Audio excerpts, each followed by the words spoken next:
Gledaj kod oca. Gledaj si kod mene gledaj, sine moj. Jer ti nije to priča, gledaj kod mene, sine. I kako si digni glavu gore. Kako si Znači, ne, budi tu, jo. Jo, sine.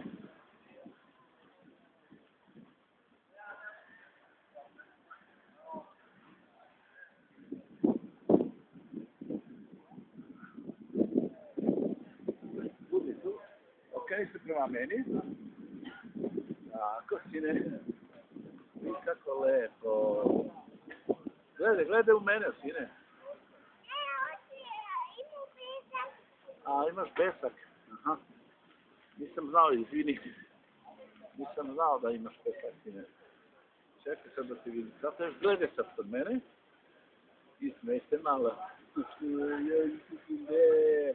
Digni glavu. Jel si lep, sine moj? Jel ideš u obdanište sad? Ti imaš 4,5 godina, tako? Gledaj sad, gdje ćeš tamo, gdje ćeš?